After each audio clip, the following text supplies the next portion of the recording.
Hello, everyone. I'm Janet Salmons, and I'd like to talk with you about ethical qualitative online research. This presentation complements the Qualitative Online Interviews book, and I'll also refer to several ethical guidelines that are posted on the companion website. I'd first like to call your attention to the circumstance so many of us find ourselves in, whether we are students who need to have our proposals approved before we can move forward with the research, or established researchers looking for research funding or opportunities to publish. One way or another, someone is most likely reviewing our work, and they're looking to see whether what we've presented fits within their determination of what is ethical or not. So I suggest that it's our responsibility not only to design ethical research, but to present it in a way that others will understand.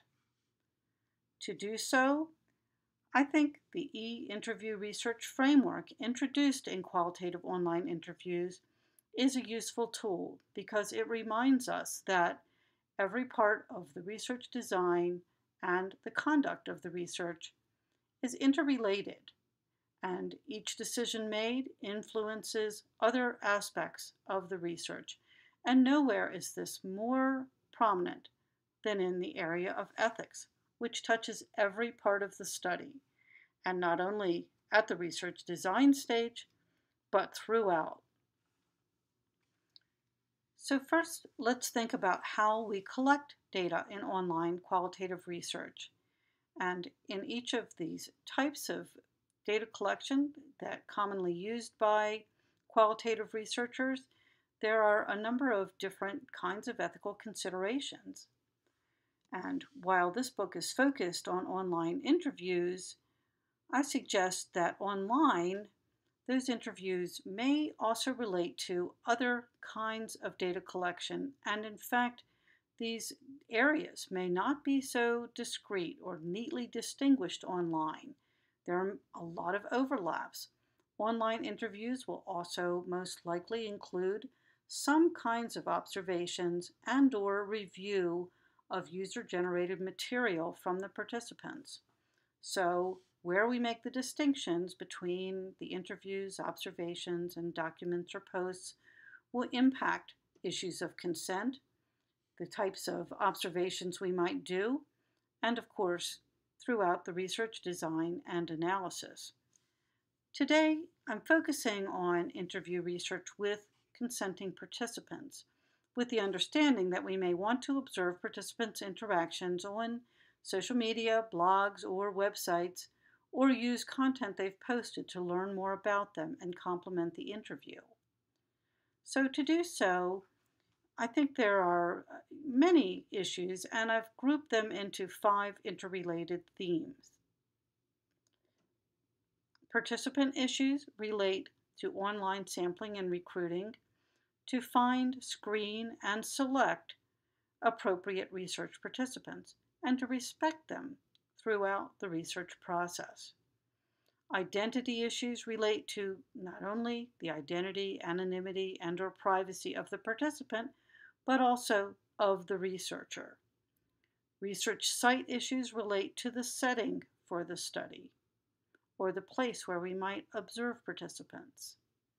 Informed consent issues relate not only to the determination of when consent is needed, but also what type of consent is adequate and how we actually inform participants online. Data issues relate to user-generated content and ownership and protection of data collected through social media. These 5 themes are of immediate interest to researchers because they're intrinsic to decisions that must be made from the earliest stage of the research design and throughout the study. I don't have time here to go into detail on every one of them, but I'd like to just focus on a few to get your thinking started. So first, let's look at the issue of identity and digital identity. And I'll use my own pictures as an example. So online, we need to be cognizant that people who are active have more than one digital identity, and they may perceive their different areas of online activity in different ways. So, on some kinds of social media, they may focus on interacting with family, and in other sites, they focus on interacting professionally, and they may choose what they post in very different ways. So, we need to think as researchers what dimensions of the participants' lives we want to include and how we're going to collect data, what kinds of agreements we need to use those different aspects of the participant's identity. So, for example, here, I may decide to present myself using this kind of professional headshot, or I may even include images of my avatar and my avatar's name here shown given a little book talk in Second Life. But that doesn't stop my cousins from posting a picture of me as a child.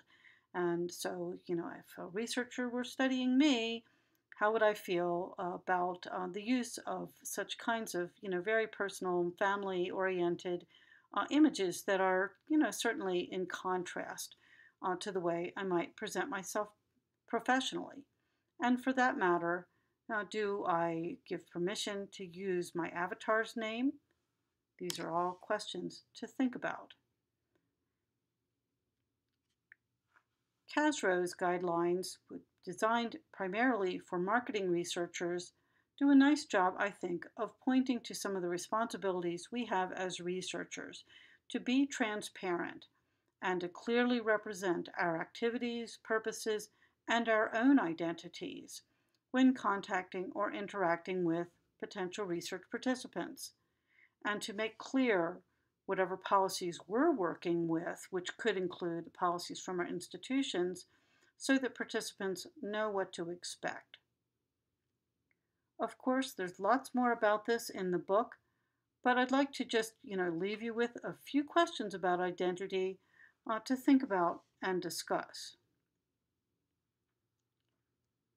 Next, let's look at issues related to the research setting and shifting boundaries between public and private. And I would say that this is probably one of the most contested areas of internet research and ethics, and probably even a most contested area about digital life in general. Some feel that by making a post online, you have by de facto action made it public, and that it is fair game to be collected and used by researchers or included as big data for the companies who sponsor the sites, and that as long as personally identifiable information is removed, it's fair game. Others feel that there are distinctions depending on whether you need to join or register to get access to a site and the user's information, whether you need to become a friend, or how the people active on the site perceive the boundaries of public and private. Others feel that it's simply not technically possible to remove personally identifiable information, so would proceed with caution. In my book, I present a continuum of options rather than an either-or polarity, and suggest that we think through the difference between the kind of obviously public sites and the obviously private sites, and then in the ones in between where we might have a gray area, look for ways to gather information about what would be appropriate in that setting. That might include consulting site policies, community managers, discussion facilitators, or participants in that site to see how they understand ethical principles and what kinds of behaviors are acceptable to them. And these principles, I would say, are of issue not only when we want to observe participants or collect data from social networking sites, but also as we're thinking about a place to actually conduct an interview. Where might we interact with a participant if we're trying to find somewhere that we believe is private. One of the issues around that is that while it may look like a private place when we are logged in and the only other person logged in is the participant, seems like we're here by ourselves, will those posts made with the expectation that they were private, will they stay private? Um, one of the reports I consulted from the British Psychological Society observes that there is a lack of control over those posts, and that even though they may be private when they're made, those communications could be made public at a later date, either as a part of an archive or some change in site policy that may make that material available. So that leaves us with a number of questions as we're thinking about places to collect data, observe participants, and to interact with them. Another challenge related to the data is that it is not only written data. We have visual and multimedia data. So what kind of communication do we want to use in an interview or an observation? And then do we have the permission to actually use that image in publications or not? Who owns those images? Do we have images perhaps shared by participants that include other people or other people's information who are not consenting participants? How do we deal with those kinds of representations? So, we have issues not only about the data collection initially, but as we move forward and think about publication, do we have the kinds of proper permissions to use that material? Who owns it? If we are trying to use the kinds of rich quotations qualitative researchers are accustomed to using, will those participants be traceable even if we've tried to remove personally identifiable information? And what are users' kind of understandings about that data? Even if we are gaining consent from them, do they understand well enough potential risks so that they can make the best and the most informed decision about what permissions they provide to us? So again, I'll leave you with some additional questions to think through and discuss. I think we have a number of unanswered questions about ethical e-research. I think that, as we look at the ways that we conduct research online, we're often crossing many boundaries, not only geographic boundaries, but boundaries across disciplines. So we need to think about some way to come to common understanding about what we think is ethical behavior on the part of researchers, how we can prepare other future researchers to proceed in a way that is respectful to participants. We have lots of big questions we need to think through, from practical to far-reaching concerns about the nature and the bounds of the discipline, the methodology, and the methods, and how they really can be used online, and where we need to perhaps think about new approaches altogether. So while I'd like to perhaps see your own discussions to think about some of those big questions, I'll also suggest a few strategies. The first is that I suggest that part of the responsibility as researchers is to think through all aspects of the study before even beginning to recruit participants. So, what is it we need to know? Who do we want to reach? What do we need to learn about those participants, and how, can we really set out in a way that will allow us to proceed in an ethical manner? So once we have a clear understanding of what we want, to make sure that we have covered the informed part of informed consent. In a number of the materials I've read, from others involved with online research, one of the dilemmas they raise is that we all know how easy it is to sign those kinds of agreements. Are you willing to what you need to know to use this piece of software, etc. The most of us just scroll through and say yes. But that's not what we want in terms of the informed consent with our participants. So we want to make sure we've presented the expectations, the kinds of data we want to collect, the options that our participants have, how we're going to use this data. All of that kind of information needs to be presented in a clear, concise way that the participant can easily understand. And we need to make sure when we begin to interact with them that they understand the expectations for the study. And we'll craft that consent agreement accordingly. Once we've collected data, we have a responsibility to protect it.